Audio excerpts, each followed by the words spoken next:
Hi all. तो आज हम स्टार्ट करेंगे DBMS सब्जेक्ट। और ये स्पेसिफिकली डिज़ाइन हुआ है GTU सिलेबस के according. So this is specially for GTU students. So today हम स्टार्ट करेंगे डेटाबेस सिस्टम आर्किटेक्चर टॉपिक से। So this is the first chapter and today we will cover some basic definitions. Now coming to a basic definition. So first is what is data. So data is raw facts and figures that can be recorded or stored. तो basically data raw facts और figures होता है जो process नहीं हुए हो, organise ना हो, स्ट्रक्चर्ड ना हो या फिर प्रेजेंटेबल फॉर्मेट में ना हो, तो उसको हम डेटा कहते हैं। तो it is just like some random fact और figure. For example person name, age, gender, weight etcetera. और ये और फॉर्म्स में भी हो सकते हैं जैसे कि ऑडियो, वीडियो एक्सेट्रा। और इसका रियल लाइफ एग्जांपल मैं दे सकता हूँ कि कोई भी रैंडम डेटा अगर आपको मिले रियल वर्ल्ड में, जैसे कि कोई चॉकलेट रैपर पर उसकी पर्टिकुलर डिटेल्स है, या फिर बस टिकट पर किसी कोई इन्फॉर्मेशन है किसी की, तो उसको हम डेटा कंसीडर कर सकते हैं अनटिल एंड अनलेस आप उसको ऑर्गेनाइज, प्रोसेस या स्ट्रक्चर ना करें प्रेजेंटेबल फॉर्मेट में। Now coming to information. तो बेसिकली जो हमने डेटा के बारे में समझा, उस पर हम अगर प्रोसेसिंग, ऑर्गेनाइजेशन और स्ट्रक्चरिंग अप्लाई कर दे so that it becomes more meaningful and in a presentable format, then it becomes information. So when data is processed, organized, structured or presented in a given context so as to make it useful or meaningful, it is called information. Now we come to database. So a database is a collection of interrelated data or logically related data. So example, book database in library or student database in university. तो basically database जो है वो inter related data या फिर एक collection of information है। तो एक सिंपल सा एग्जांपल दूं तो हमारे पास अगर एम्प्लॉय डेटाबेस है किसी भी ऑर्गेनाइजेशन में, उसके और जो ऑर्गेनाइजेशन के एम्प्लॉयज है उसका डेटाबेस है, उसमें मल्टीपल टेबल्स है। तो टेबल्स का एग्जांपल मैं इसलिए ले रहा हूँ क्योंकि आगे जाकर हम IDBMS पढ़ने वाले हैं, relational database management system. And in that data is arrange in a tabular form consisting of rows and columns. तो डेटाबेस का एग्जांपल ऐसा आप दे सकते हो एग्जाम में कि एम्प्लॉय डेटाबेस है किसी ऑर्गेनाइजेशन है जिसमें मल्टीपल टेबल्स है relating to employee, department, authorisation etcetera. तो जैसे एम्प्लॉय टेबल में आपके कॉलम्स हो सकते हैं employee ID, employee name, date of birth, department number etcetera. फिर डिपार्टमेंट टेबल है जिसमें डिपार्टमेंट नंबर के कोरस्पॉन्डिंग कौन सा एग्जैक्टली डिपार्टमेंट नेम है वो स्टोर हो, तो department number and department name column.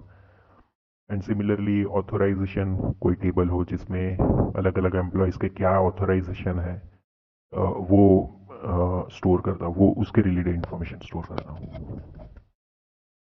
So next is DBMS। तो हमारा डेटा हो गया जिस पर हमने प्रोसेसिंग वगैरह लगाया और इंफॉर्मेशन जनरेट की। फिर further we created a database consisting of all the information. Now basically you need a software और अ टूल। आपको कोई सॉफ्टवेयर या टूल चाहिए जिससे आप उस डेटाबेस में डेटा को रिट्रीव कर सको, डेटा ऐड कर सको, डेटा डिलीट कर सको या एग्जिस्टिंग डेटा को मॉडिफाई कर सको। तो उसके लिए जो टूल यूज होता है उसको कहते हैं डेटाबेस मैनेजमेंट सिस्टम। तो बहुत सारे टूल्स हैं और टूल या सॉफ्टवेयर कुछ भी कह लो, बहुत सारे हैं। तो पहले डेफिनेशन देख लेते हैं। Database management system is a collection of interrelated data and set of programs to manipulate those data. अभी मैनिपुलेशन में डिलीटिंग, मॉडिफाइंग या एक्सेसिंग द डेटा हो सकता है। अभी एग्जांपल है DBMS के MS SQL server, Oracle PL SQL, माई SQL, SQL light. तो ये जो ये जो पहले 4 DBMS है वो सारे SQL DBMS है। सो SQL DBMS मीन्स उसमें आप SQL स्टेटमेंट्स यूज़ करोगे to do all the manipulation on data, और ये इसमें डेटा टेबुलर फॉर्म में स्टोर होता है in terms of rows and columns. और जो लास्ट है MongoDB, it is a no SQL database. No SQL database मतलब जिसमें टेबुलर फॉर्मेट में डेटा स्टोर हो वैसा ज़रूरी नहीं है। इसमें आप इमेज, ऑडियो वगैरह अनस्ट्रक्चर्ड डेटा स्टोर कर सकते हो। तो उस केस में MongoDB हेल्पफुल होता है।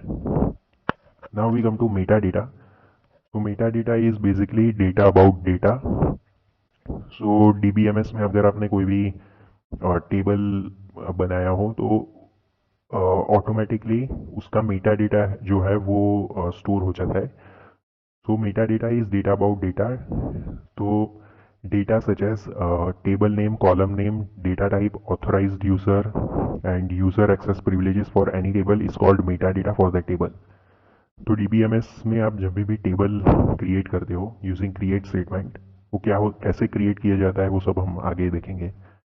तो जब भी टेबल क्रिएट होता है तो उसका मेटा डेटा एक डेटा डिक्शनरी में स्टोर हो जाता है, जिसमें उस टेबल के रिलेटेड इंफॉर्मेशन स्टोर होती है कि वो टेबल में कितने कॉलम्स हैं और हर कॉलम में कौन से टाइप का डेटा स्टोर हो रहा है वगैरह वगैरह इंफॉर्मेशन स्टोर होती है, तो उसको मेटा डेटा कहते हैं। Now we come to data dictionary. Data dictionary is an information repository which contains metadata. It is usually part of system catalog. Now we come to data warehouse. Data warehouse is an information repository which stores data. It is designed to facilitate reporting and analysis. So data warehouse जो होता है वो बहुत सारे databases का combination होता है. So it is basically a high level view of database, and it is used for various analytical purposes like in data science, data analytics, etc. तो इसमें हम डेटा वेयरहाउस के डेप्थ में नहीं जाएंगे। We will just be studying about database and DBMS। Now we come to field. तो जब भी